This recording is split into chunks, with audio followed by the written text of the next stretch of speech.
cousin about sin and wickedness. And he asked me a question just now.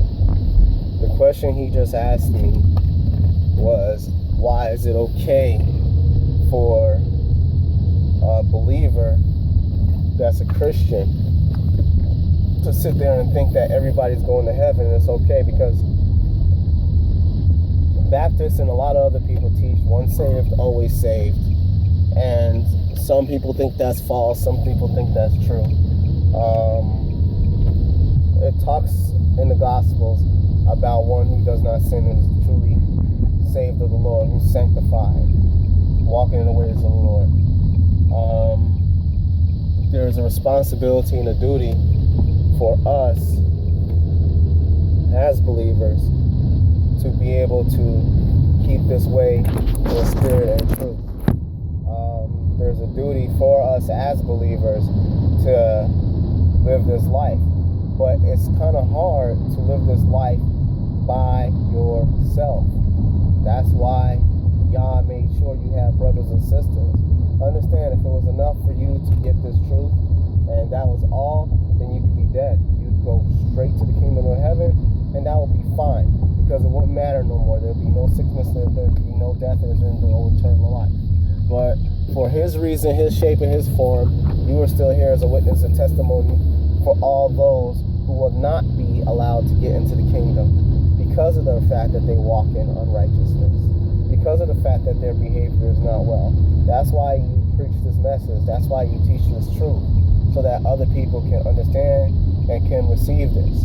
And some of my brothers will say they don't sin, and I am always honest about that. I can't say I don't make mistakes and I don't make bad choices. You know, I'm very big on saying Hebrews chapter 10, verses 26 and 27. You can't go against that, because it says what it says. If you sin after you receive this truth, you have no advocate. Your life, you need to be scared at that point. You need to be freaked out. But some people have a message of, hey, I'm going to be dead anyway. A brother that I love dearly, actually, he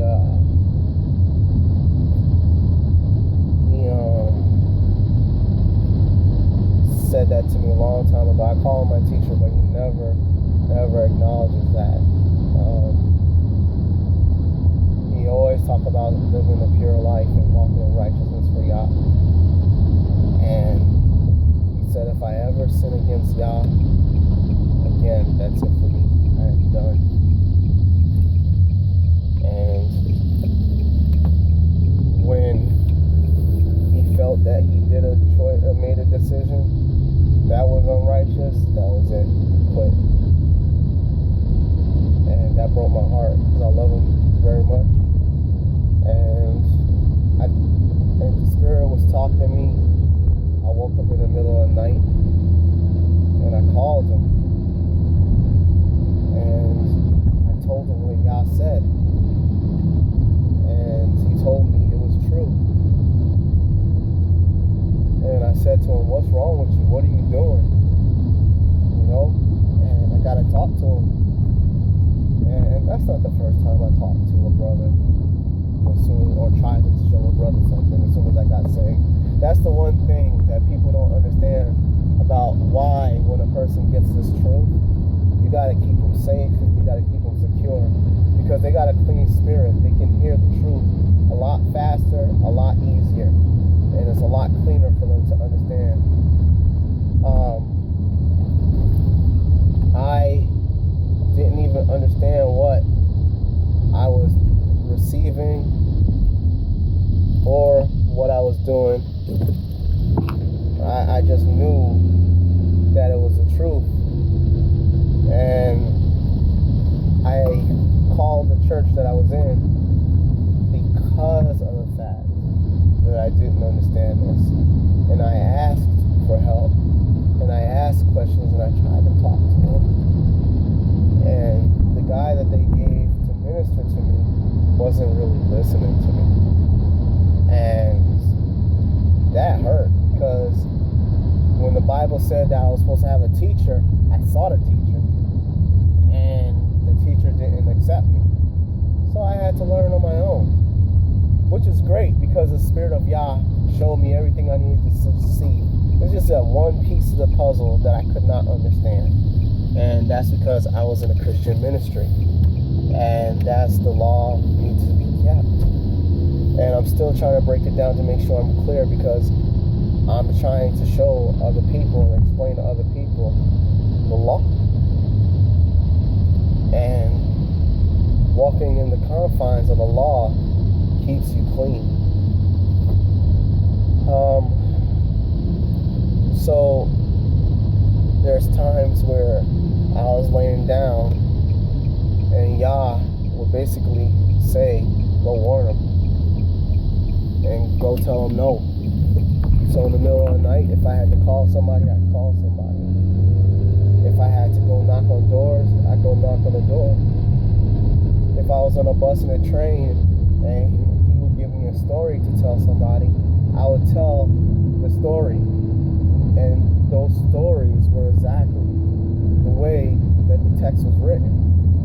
It was stories that got deep and they pierced and they made people want to do righteous. And I didn't have to tell the person what they was doing. Yah did. And Yah showed me whatever he wanted to magnify. And when it was magnified, these people turned their hearts. Dudes that was selling things that can kill people, was about to do crazy things, their hearts opened. And Yah was able to do what he needed to do with them from that point. After one sows, another reaps. You know? And that's one of the things I forget, is that you just need to sow seed. That goal of righteousness is where we need to be at. We need to remember that we're here to live a clean, pure life before men, to show them that it can be done if they're willing to try. And it says in the text that Yah searches to and fro for one who will obey. So, are you going to be the one to obey? Are you going to be the one to do what you're supposed to do? This is something that we have to decide as believers. We are too wicked. We make a lot of carnal, wicked choices. And then when it comes to the punishment for it, we can't handle it. Cain couldn't handle that punishment after he then got mad, lost his temper, and killed his brother. The Bible never shows what Abel did, if Abel in fact did anything. It's just that Cain was angry and sin controlled him. People think that they can just bypass things. There's a real legitimate reason why Yeshua didn't have to say a lot of things in the Gospels, because you got the law. The Bible says these are the ones who kept the faith of Yeshua and the laws of Moshe. That's what it says. And we act like that's not written. We act like there's no purpose for that. And that's our fault, man, because we don't really care. If we actually cared about doing the will of Yah, Yah's will would be done, and all would be well, and there would not be a need for a second destruction, a final destruction of this earth. How many times have we done the foolishness that we've done as a people? And Yah split us up. He separated us from one another. We destroyed our own families because of the wickedness of our own hearts, man. Because we sought after ourselves and not after the Spirit of truth. Who's that to blame? We to blame. You have the book of Genesis, which, in my understanding, was uttered to Moshe, when he was on the mountain. When Yah was speaking to him on the mountain. Now, in that lies certain things, a lot of things. You barely and rarely see rules inside of that book of Genesis. There's decisions of wickedness. There's things that show that Yah has told them something. As a result, they should not do, which is like a father training his young up to make sure that they keep the way, teach them where they should go, they never should part away from it. And then there's things where there was no rule for, so they just did it. And certain things occurred as a result of it. Even as science grows today, we can look back at the law and some of the things that were said and see why we couldn't do it. And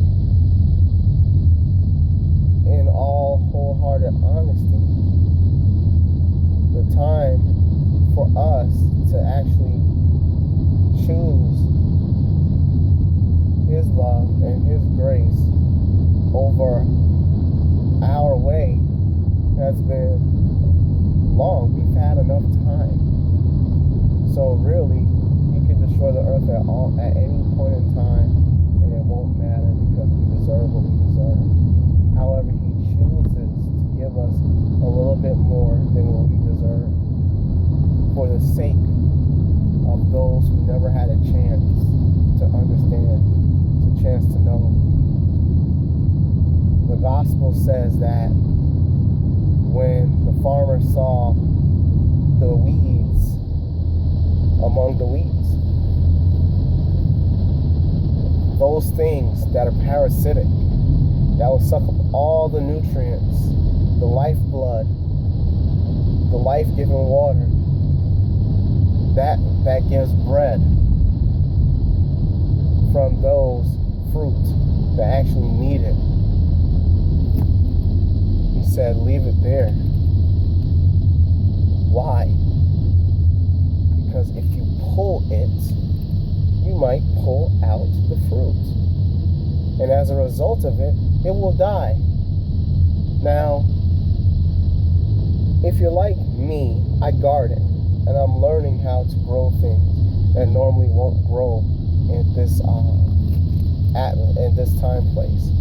I bought books, so I'm also trying to get ready to learn herbs and learn tonics and everything like that as well, because every green herb and seed shall be your meat, and they'll be designed to take care of you. That's why they had apothecaries back then.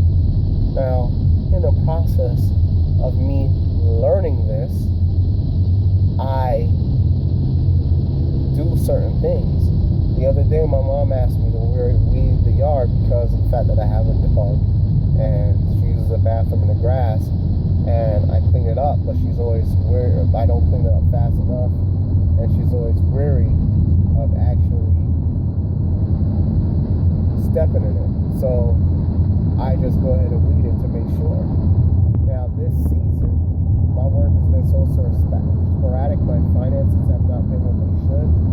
So actually, I have not done as I should do, as I need to do. So I went out the other day when I had my day off, because I can't do it on Shabbat anymore because I obey that you're not supposed to work. I'm trying my best to make sure I understand and obey as best as I can,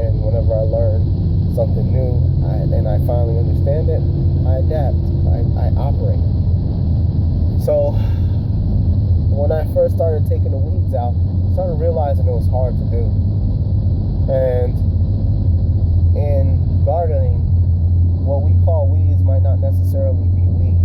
A lot of the things that I pull smell just as good as the other plants that I already have in the yard. But for the sake of argument, I pull them because I know I'm told to pull them. Now, these things grow thick, wide stalks and are very healthy and strong. And some of my plants get to become very strong with it. And then some of my other plants are strangled out as a result of the fact that they don't have enough nutrition, enough sunlight, and enough water to come to them. Now, some things you could do to help them out a little bit, but other things only Yah is capable of taking care of. And every single time I pull them, some of them survive, and some of them fall to the windward side.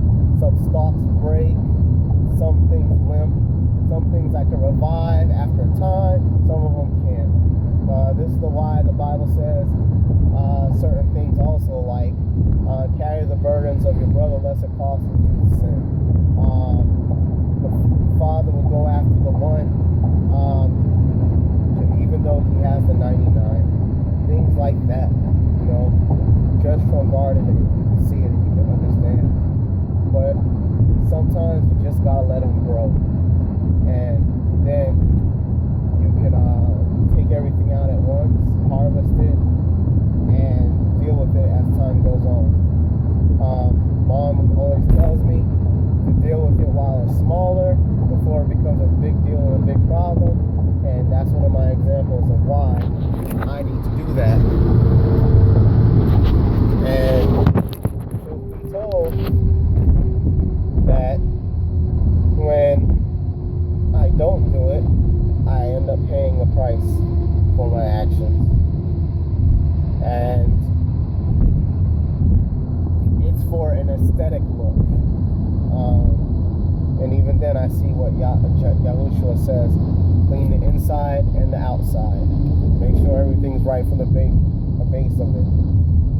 Throwing out seed, you're going to reach fertile ground and you're going to catch stones. And that happens. It is what it is. But getting back to the weeds, sometimes you just can't pull them. Sometimes you just can't do it.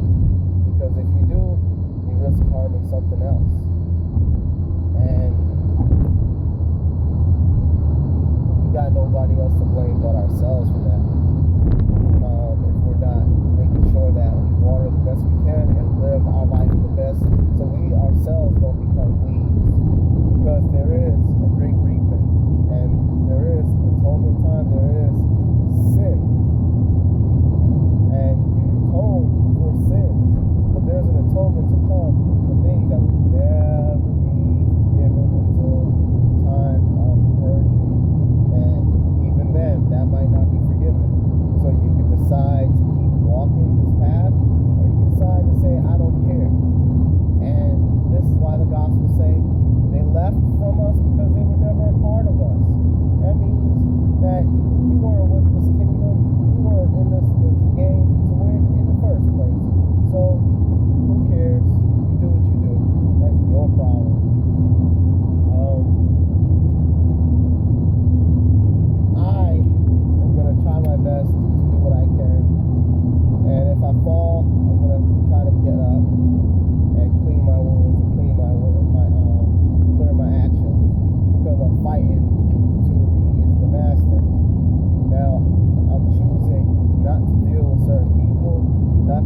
example, a man is cleaned of the spirit, and then that spirit goes and gets 7 goals within him. That man purges himself, and he gets trials on a regular basis. And he has to remember that he can't live on bread alone, but every word, the utterance of Yahuwah. Because in it is life. In it is light. This is Kara. This is the utterance of truth, of the source of all your being. And you have to be willing to understand that and get that so you can stay sane. You know, for some people, it is fellowship in talking with more people. And with that understanding, is with all ye getting, get understanding. You know, don't forget to forsake the gathering of oneself. Iron sharpens iron. We are our own worst enemy and our own best friend if we're willing to hear and do whatever is necessary to receive truth. I don't know where I'm going, so I'm a little distracted. Please follow the road for 2 miles. We can be our own friends or our own worst enemy if we're not careful, we're not focused. We have to remember that the main facet of this walk is keeping in remembrance the things that are taught and applying them. The same way a weightlifter and a boxer have to train to make sure that their bodies is intact to do the rigorous exercises that are required of them while they're operating in the fields of their expertise. You have to do the same, or wickedness is going to corrupt you. Sin corrupts. Yeast corrupts the dough. You don't need that much yeast to make dough rise, because yeast replicates. It doesn't need male and female. It just needs to split. And all you need to do is feed yeast for it to split. Same thing with bacteria. Same thing with a virus. It does not need to have sex to reproduce. And that's the same thing with sin. All sin needs is a little bit of food. And which means you just got to feed it a little bit. So you can feed your body with righteousness or unrighteousness. That war inside you is a war of flesh and a war of spirit. You can choose to do that, or you could choose to walk in the mercies of God.